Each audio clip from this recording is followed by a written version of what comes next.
Okay, I say this all the time because it's true. Jamaica really has a lot of creative, talented people, some of whom move to other parts of the world and indulge, fuse, and share our culture. And this morning's guest is no different. Standing here with me, Chef Dania Smith, the owner of the food company Lulu's Apron. I feel like I should be saying Lulu's Apron, like a French. She shares her chef secrets here with us this morning. Welcome to you, and thank you for being here. Thanks for having me. Delectable delights on our table. Tell me how and when you knew this was your calling. You were 8. I was 8, yeah. So I've been cooking my whole life. I started cooking in the kitchen when I was maybe 8 or so, and by the time I was 12, I was making ceviche and cookies Saint-Jacques and all of these. I know. What now? And where did the influence come from? Did you have a family of cooks or? Not necessarily cooks, but my parents always entertained, and we always had family dinners on Sundays, and then it got to a point where I just took over Sunday dinner. And so it was a natural thing? It was a natural thing. Because you didn't really study for this until later, because you actually went to school and you were studying geology. Yes. Yeah. So my dad is an engineer, and so he always, Jamaican parents, you have to be a doctor, a lawyer, engineer. And I tried. I was in university for 3 years, and it just wasn't my thing. Mm-hmm. So I left, and I went to culinary school. 3 years into your course of study? Yeah. Yeah. Wow. But you know what? Being a chef is kind of like being a food engineer, isn't it? Kind of a little bit. So, so you went and you did your culinary degree, right? And then you worked for various chefs. You went to Canada, you went to Germany, pulled on a lot of different experiences. Yeah, so I actually moved to Canada 10 years ago, which is where I studied culinary. And then after culinary school, I moved to Germany. And I was working there for 6 months, and I realized when I was there, it was fun, but I decided I want to work for myself. And so when I came back to Canada after that, I started Lulu's Apron. Lulu was my grandma, in case you're wondering about the name. Yes, yes. She didn't actually cook, but she's a big part of why I am the way I am. Of course. And so I named it after her. Okay. So how did you build out in Canada? And then now you spend half your time in Canada. Half the year in Canada, half the year here. Yeah, I realized I just miss Jamaica and the ingredients that it has to offer. Also, Canada is very cold. It's cold. So I'm just saying, yeah. So I'm guessing this is the part of the year you're usually home. Yep. So when it's bitter cold. Exactly. Yeah. And so I'm there for the summer months, and I'm usually fully booked for weddings and farm-to-table dinners and that kind of thing. And then I come here in the winter months. So I'm usually here from November till April or May. Okay. And you're catering? Yeah. So I'm doing catering here. You can look out for pop-up dinners. I'm planning probably January, February, some dinners where there's live music, nice view, nice food, all of these things. And you want to teach as well? Yeah. Some classes? Yes. So I'm hoping to do some classes at the Jamaica Food and Drink Festival kitchen. Fantastic kitchen. How would you describe your fare? How would you describe what comes from your hands? I love to take ingredients and just make them better. I think it's really interesting how there's ingredients like breadfruit, and people think of breadfruit and it's roast or fry, and that's about it. Yes, yes. And so I take these things and I'll do, like, this is it's a cheesy breadfruit and saltfish croquette with a herb aioli. And so it's things like this.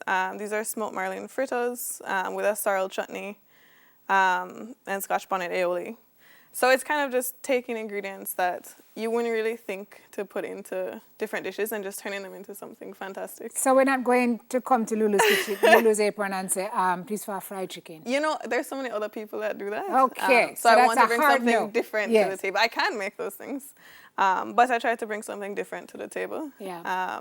And just be creative with it. So tell me what it's been like, running your own business. And it's tough, especially since COVID. Yeah, actually COVID was a blessing for me. That sounds funny, but no, but it's been for a lot of people. Yeah, but I mean, so many people kind of have been shying away from restaurants, and so one of my favorite things to do actually is to go into people's homes and do like 5 or 8 course plated dinners.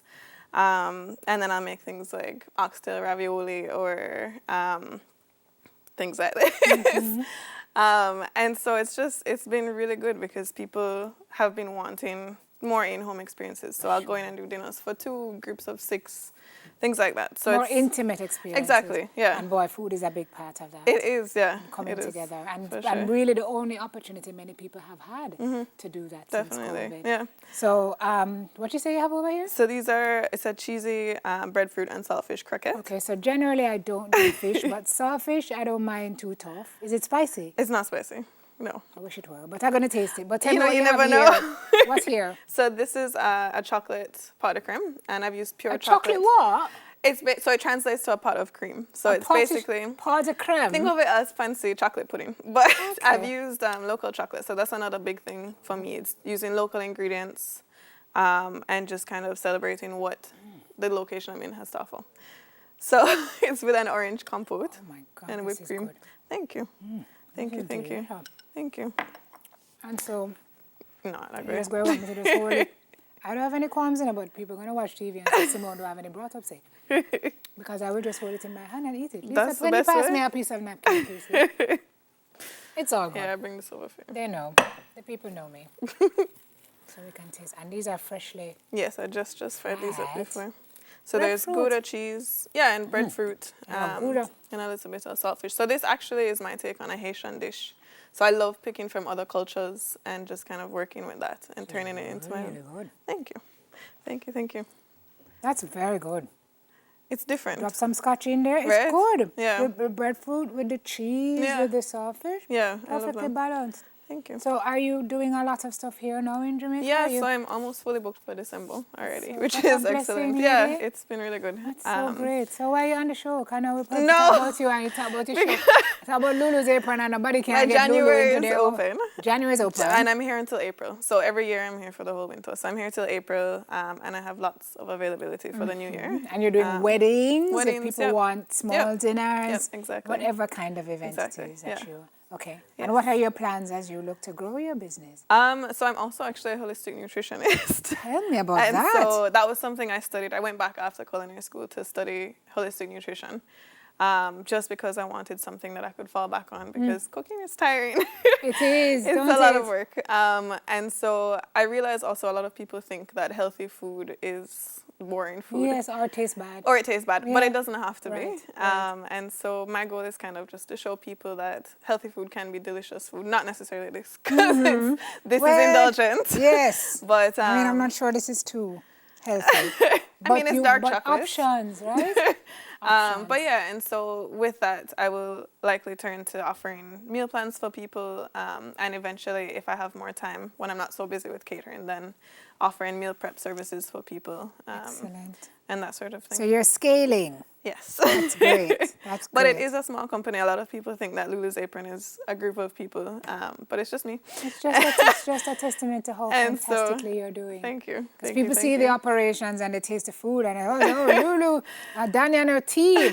No, it's Tanya just, is her team. You know, I do have a team of people that help for events, but for the most part, like the ideas, the cooking, the interaction with customers, social media, it's all me.